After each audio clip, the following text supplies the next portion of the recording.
what has happened, and it was somehow tragic to see the shooting of, at the National Guard. Two of them were killed in this shooting. The guy who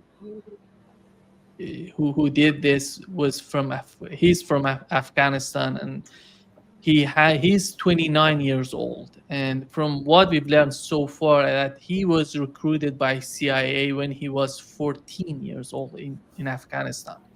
And from 14 years old since 2020, because he came to the United States in 2021 when he Correct. was 25 years old.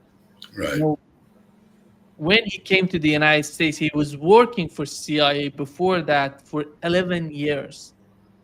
You know, when you see something of this scale happening, because it somehow shows the policies, the foreign policy of the United States in Iraq and Afghanistan, right now in Venezuela, with the case of Venezuela, and how devastating that could be in a long run. What is your understanding of what has happened and the way that the Trump administration is reacting to that? Well, this unfortunately plays into the xenophobic approach of the Trump administration against immigrants, particularly immigrants who are not European. And so it's tragic. Many Afghans who have now been suspended for further immigration processing will suffer as a result of what this man did. He has a wife and 5 kids in the state of Washington on the other side of the country. Um, I don't know what he was thinking. I suspect there were very personal motives to this. It's clear, despite the position, the efforts by the administration to blame this on Joe Biden and his administration, or to say that somehow this killer wasn't adequately vetted, that he was vetted very thoroughly. You don't get to work for the CIA unless you are thoroughly vetted. So this is, of course, violence is not abnormal in the United States. We are a relatively violent society. This man must have witnessed terrible atrocities in Afghanistan because he was part of a group that was raiding into Taliban territory, and they were famous for violating people's human rights.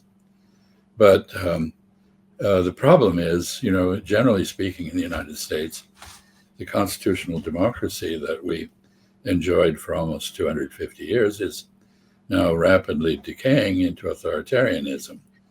And this administration has a program putting the National Guard on the streets as part of it to militarize the police function in the United States and to overturn the rule of law in favor of a police state. So the Trump administration's immediate reaction, in addition to using this as an excuse to halt further immigration, has been to deploy another 500 troops on the streets of the District of Columbia. I don't live in the District of Columbia anymore, but some of my family does. And what these troops are doing is mostly picking up litter, walking around, standing around. They're not doing anything serious. And of course, the excuse for this deployment of the National Guard, which has just been ruled illegal by a judge in the District of Columbia on the grounds that while the president has the authority to do things in D.C., he does not have the authority to overrule home rule. This is a law passed by Congress. So anyway, everything is very uncertain. But what is certain is that the United States is going through a period of constitutional chaos, a crisis, and Donald Trump has emerged as an authoritarian figure. And here I'm giving a talk at Brown University on Tuesday about the extent to which the United States is making mistakes in its competition with China. In connection with that, I came across a passage from Hannah Arendt, the famous political philosopher who focused on why Nazi Germany happened. And she says this: authoritarians arise when economic, social, political, or religious change makes members of a formerly powerful group feel as though they have been left behind. In this case, that is European Americans in a country which is becoming multiracial. Their frustration makes them vulnerable to leaders who promise to make them dominant again. A strong man downplays the real conditions that have created their problems and tells them that the only reason they've been dispossessed is that enemies have cheated them of power. This is an explanation for what is happening. The so-called deplorables that Hillary Clinton branded as such have feeling dispossessed, and they are vulnerable, as Hannah Arendt predicted, to a strong man who focuses them on enemies. You will recall at Charlottesville during the first Trump administration, the right-wing demonstrators chanted, "Jews will not replace us." At the time, I thought this was absurd. I couldn't understand it. Why would they chant that? What does this have to do with Jews? But it was a chant against plutocratic privilege, wealth, influence, which they believed was being exercised at their expense. And many of them were Southern Americans. The American South has a tradition of authoritarianism during the long period of racial segregation. So this incident with the Afghan graduate of CIA operations in Afghanistan is very convenient for the Trump administration, given its agenda. We're living, Ambassador, in an era that you cannot separate what's going on outside of the United States from what's going on inside.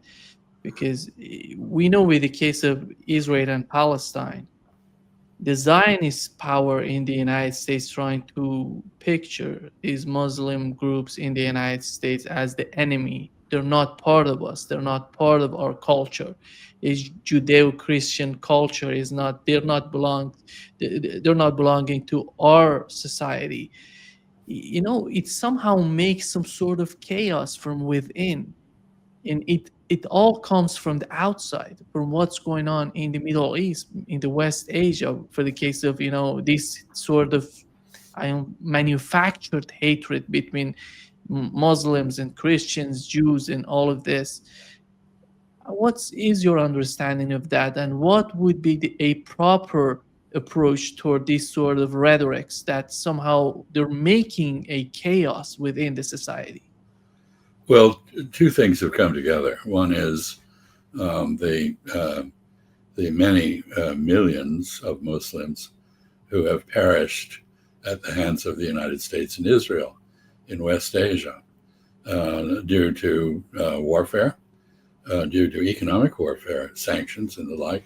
You remember the infamous comment of Madeleine Albright about 500,000 Iraqi children having died because of lack of food or medicine. She said, well, sometimes you just have to do this kind of thing.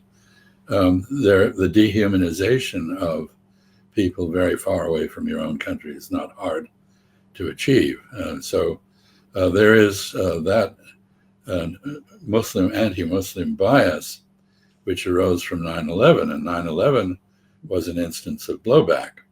If you read the justification for it by Osama bin Laden, who was the architect of it, you will find that it dwells heavily on the suffering of the Palestinians and other predominantly Muslim populations. Of course, many Palestinians are Christian, but that doesn't seem to matter. So that's one thing. Events abroad generate Islamophobia. And then that comes together with the phenomenon I just outlined. That is, people reacting with fear to change. And the change in the country is that instead of being a predominantly Protestant Christian country, as we were for much of our history, we are now a multi-religious society. We have Jews, we have Muslims, we have Buddhists, we have Hindus. I mean, after all, the vice president's wife is a Hindu. And this is very alarming to evangelical Christians, which is why they have turned to a strongman named Donald Trump. And so the two things come together, and you get an upsurge of Islamophobia domestically. And we saw this in the first Trump administration at the instance of Stephen Miller, who is a truly despicable character in the administration, who seems to have Nazi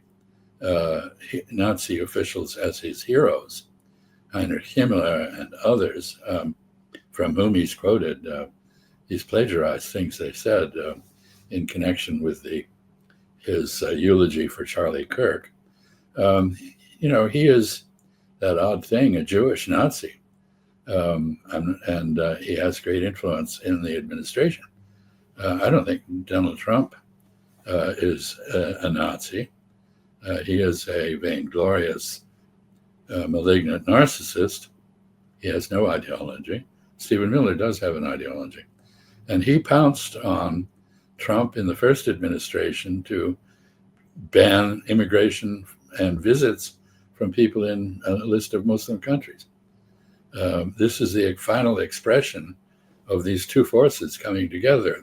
The events abroad, which of course Americans did not analyze. We were told by the Zionist lobby and its fellow travelers that this attack on New York and Washington had nothing to do with Israel. And in fact, I recall at the time reading the American press and not thinking about it very much. I accepted that. And then I actually read what Osama bin Laden had said and some of the commentary abroad, and realized that, in fact, that was propaganda. What happened had a great deal to do with American policy in the Middle East. And so we've had instances in the United States where homegrown American Muslims, in sympathy for their fellow religionists abroad, have engaged in acts of violence.